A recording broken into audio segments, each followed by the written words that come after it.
Remember these? The Apple iPod.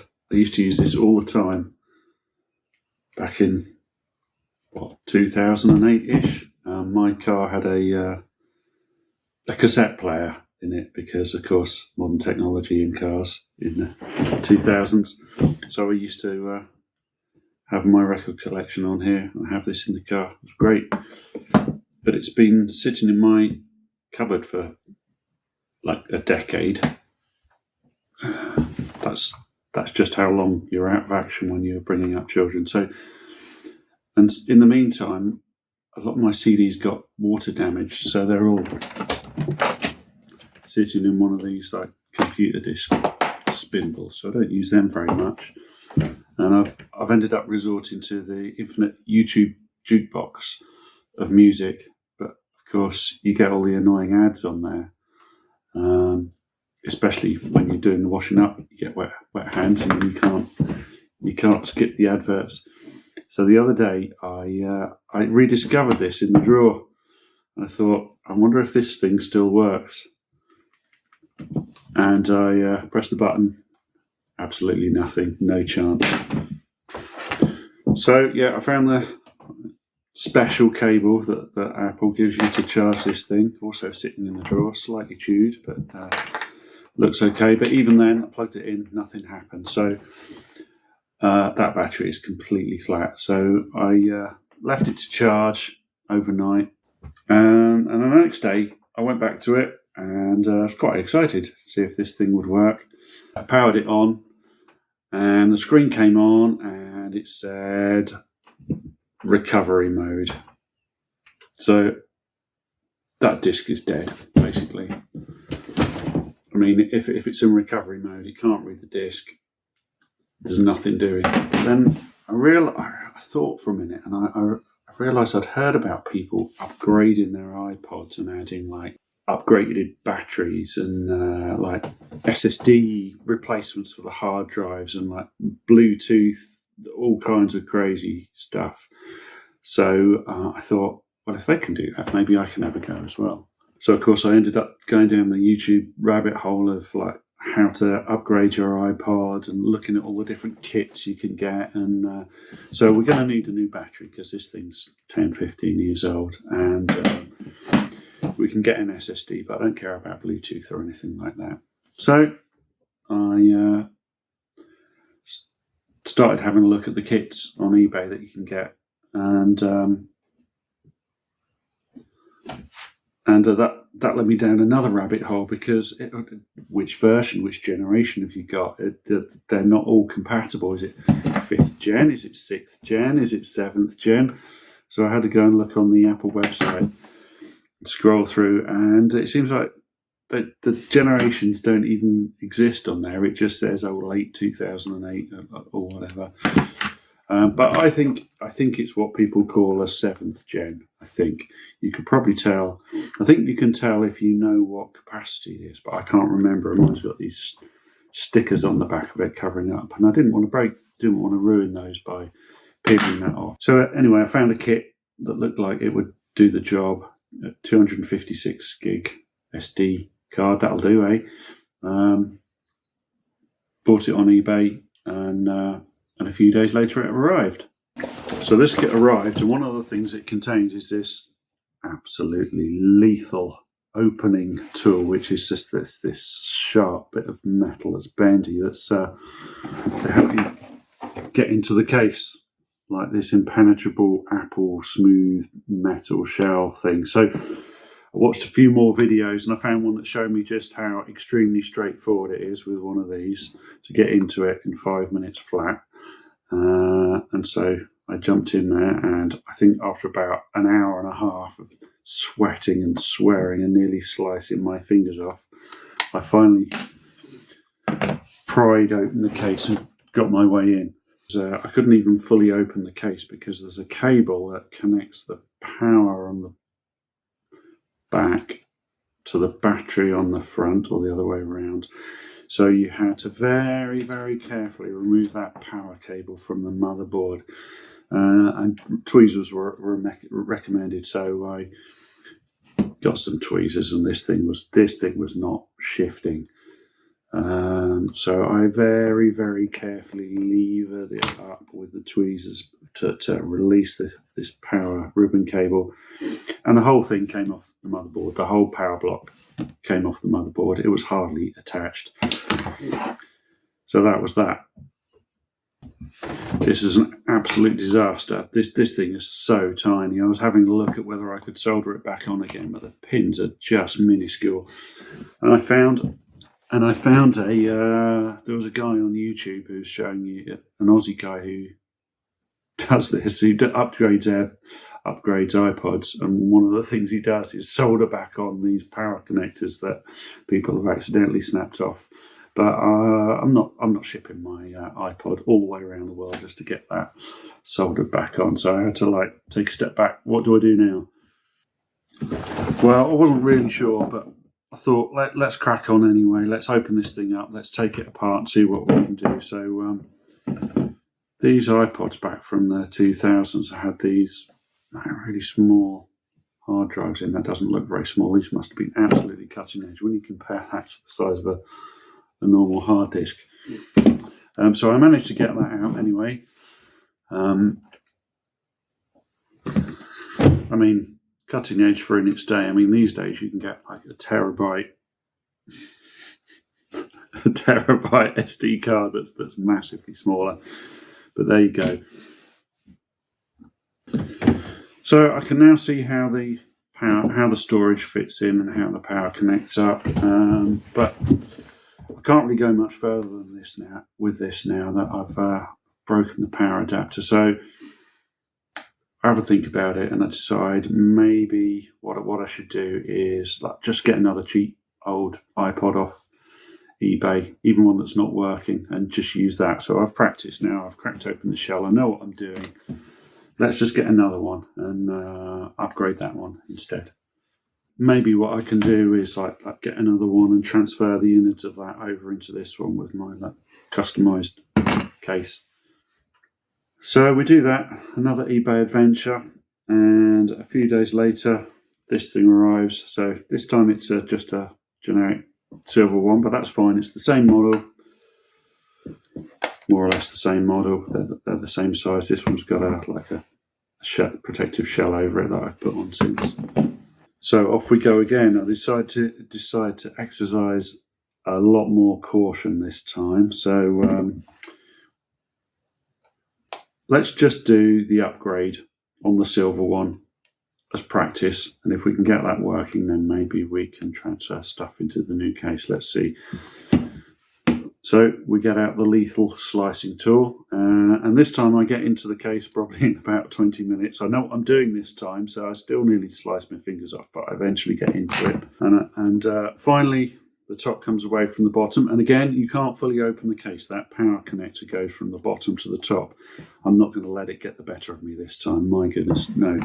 So I very, very gently squeeze the power adapter, and I manage to pull the cable, and we're in. It's free, and we're in, and I haven't broken anything. This is fantastic. I'm further than I was last time. And at this point, the thought comes back, I think I should probably transfer all the innards over from this generic one over into this pretty case. I reckon I can do it. So we're back onto YouTube, and I'm looking at videos on how you can take the motherboard out, and it looks fairly straightforward. Let's have a go. So we start with the old one. Let's get that old motherboard out. And the first thing you have to do is unscrew these absolutely ridiculously small. It's not even the focus on them. These incredibly small screws out from all the way around the edge. And that goes no problem. We pull out all the cables. There's a cable to the screen. There's another cable to the headphone jack. There's another cable to the power supply. Take all of those out, disconnect it, and I very, very gently start levering the motherboard out of the old case. And I turn it over, and I notice there's a crack. I don't know if you can see it. There's a crack in the screen. right in the corner.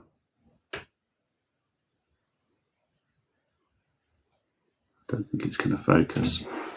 There's a crack in the screen. I'm sure that crack wasn't there before. So obviously the pressure I'm applying to move this thing out has broken the screen. So, damn it. Disaster. I mean, if I carry on like this, I'm going to end up with a whole row of like non-working iPods. So, right then, back to plan B, C. Let's just keep going with this silver one. Let's see if we can at least get this upgraded and working. So first things first, I swap out the old battery. This is the old one. It's got a little bit, it starts swelling up. So this old battery, I definitely had it. And I put in the new, like much bigger battery in there, which I can't show you because I don't think I filmed that bit and I've already put it in and closed the case. But this will give us huge, much longer battery life, especially combined with not using a hard drive, but using an SSD, which doesn't consume as much. Then I remove the old hard drive from this thing. So now I've got 2 of these. I'm building up spare parts. That was no problem at all. And then the SSD goes in. It's on a little PCB and it connects with this incredibly tiny ribbon cable that has the most fiddly, flimsiest little connector to attach it to the main motherboard. I mean, it was so small that I had to use my phone as a kind of super duper magnifying glass and hold it over and zoom the picture in while I kind of very, very gently nudged the cable with my little finger and tried not to breathe. Now comes the step I'm dreading. I'm going to have to reconnect power to that ridiculously fragile power connector block on the corner that I broke on the other one. So I do it very, very carefully, push the ribbon cable into the connector, and we're ready to power this thing up. So I press the button, and up comes a screen with a big X on it. Fantastic. Well, that went well. I don't know what's going on here. So that ribbon cable for the SSD was so crazy tiny. Maybe I just haven't got that connected properly. So let's just pull it out, both ends, and push it back in again. So I do that very, very carefully. Out comes the power cable from the power connector block that threatens to break at any moment. Pull the case open. Very, very carefully pull the ribbon cable out from the motherboard. Pull the other end out from the SSD. And then gently maneuver it back into place and flip the little clip over that holds it back in. And then bring the case back together. Very, very carefully reattach the power connector of the power ribbon cable to the connector block. Power it up again. And bam, we have the recovery screen. This is actually good news. This means the hard drive is working. We're connected. And all we need now is iTunes to restore like the iPod operating system back onto it. So we're making some progress now. So this is quite exciting. So I grabbed my quite aged laptop that's got Windows 7 on it and all my old copy of iTunes and all my ripped CDs and everything onto it. And I boot it up and it's still working. And I plug in the iPod using the special cable. And up comes iTunes. And it detects the iPod and it says, shall we restore? And you press the button and I'm sorry, I cannot locate the recovery server. Right, so I mean this iTunes is ancient. It's probably 10 years old and there is no way that modern iTunes is going to load on Windows 7. So it's going to have to be back to my current Windows 10 laptop, which doesn't have iTunes on it. So we go to the website, fresh install of iTunes, plug the iPod in, load up iTunes, boom, recovery initiated. Right, you get this progress bar that just starts moving very, very slowly. This might take some time, mate. I guess that's because it's a large SSD and it's got to format it. So in the end, I have to leave it running overnight. We'll see. Come back to it next morning. The process has failed partway through. I think it got stuck. It just got stuck and didn't complete. Disaster. So unplug iPod, stop and restart iTunes, plug it back in, try again, reinitiate recovery. Takes ages. Takes absolutely ages. Fails again. It's back to Google and YouTube to try and find out what to do about this. And I'm sure I read somewhere that sometimes this process won't work until the SSD is formatted with a certain format. I can't remember now whether it's exFAT or whatever it is. But formatting it means taking it out of the iPod. So luckily I haven't clipped the case together yet. So we used one of these. We took undid all those blinking cables again, took the SSD out, plugged it into this doodad, plugged it into the laptop and got Partition Assistant up and running and formatted it as exFAT, I think. Then we take the SSD back out of this, plug it back into the iPod, go through all the power connectors, put all that back together again, plug that back into the laptop.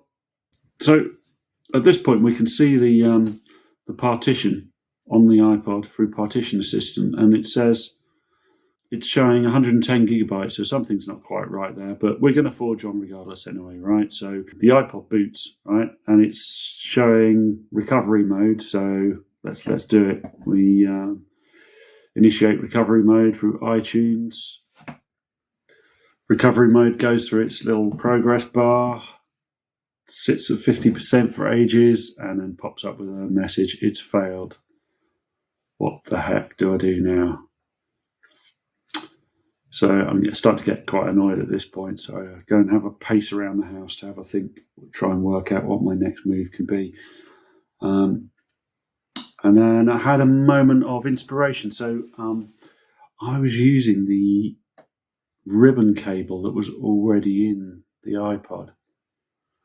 But I did have another ribbon cable that came with the upgrade kit. So maybe the original one, the old one, isn't compatible, or maybe I damaged it or ripped it or something. I mean, this thing's so super fragile when I was plugging it in and out, like over and over again.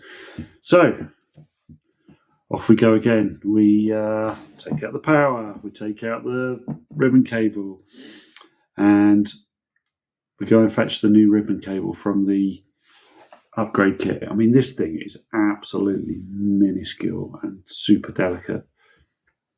So I plug the new ribbon cable into the motherboard, plug the other end of the new ribbon cable into the SSD board, and you have to just push it very carefully with one finger. This thing's about, 10 millimeters long, and then it wraps around, so you've got about 5 mil of stretch. Once again, we move the lid over, reconnect the power block, power out of the iPod. It's worse. We're back to the X screen, the big nothing screen with a big red X. I'm at the point of giving up here. I'm not sure my eyesight can take this much longer. Every step I take, I seem to be going backwards, and I'm just making it worse and worse.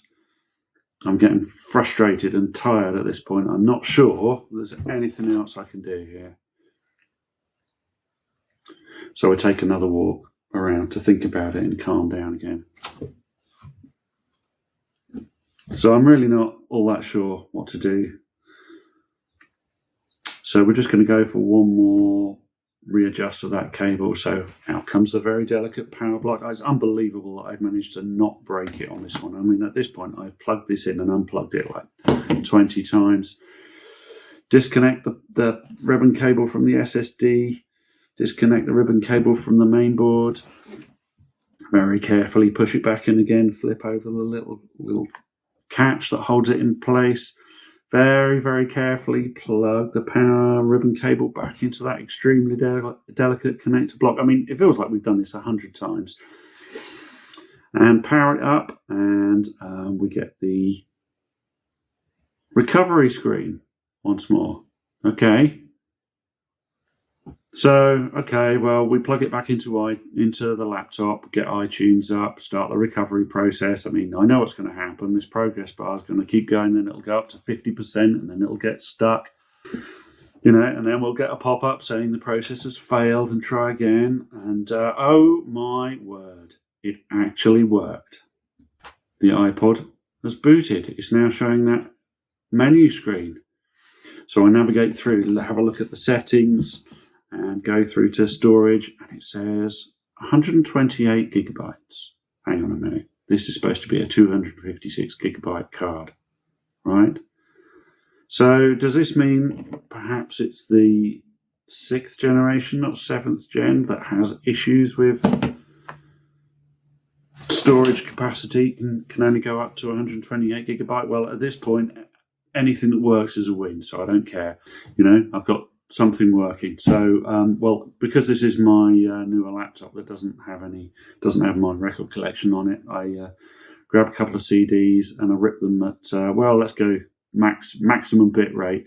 That's fine. So do that, sync them over to the iPod, headphones in, start playing. This thing is working. Fantastic. We're there. Okay. Now that we've got this working, I can put this case properly together. So we push the case together firmly, making sure not to crush the power cable that goes backwards and forwards. And that's it. No cracks showing. Good as new. And tell you what, I am never opening this thing again. It was a nightmare. It's working. That's good enough for me. But we're not quite there yet. We're just missing one thing. Cover art. So these CDs have got like the generic grey panel. We need some cover art on there. So iTunes can handle that for you. So load up iTunes again, pick one of the CDs that I've got, right click, and there's an option that says get album artwork. Oh, I'm sorry. It says iTunes, you need to be logged in with your Apple ID to do that. Do I have an Apple ID? Well, maybe I did 10 years ago. I'm not sure. No, it turns out I don't. I need to register for one. And that just turns into another multi-day rabbit hole of completely being unable to register for an Apple ID. And not even Apple support chat can help me. It just doesn't work. So eventually I just surrender to the inevitable stuff. I'll just add the artwork manually. I can just get some images off Google image search and manually add them to the tracks. So I do that, and it's fantastic. And I can put all the rest of my CDs on here. And it's glorious. And I can add everything that I want off my old iTunes library, but I can also curate the rubbish out of it so that it's just the stuff that I want to listen to these days. And it's fantastic. I mean, there's a few issues, like I am not using my nice fancy case, but and also I never did work out why it's showing us 128 gig and not 256, but I don't care. This thing works and it's ready for another decade of service, and I don't have to use my smartphone to play music, and I don't need the YouTube infinite jukebox. No more ads, no more streaming. It's wonderful, and I can take it in the car and listen to it on the way back from doing the school run. And I fixed it all by myself. I'm very proud.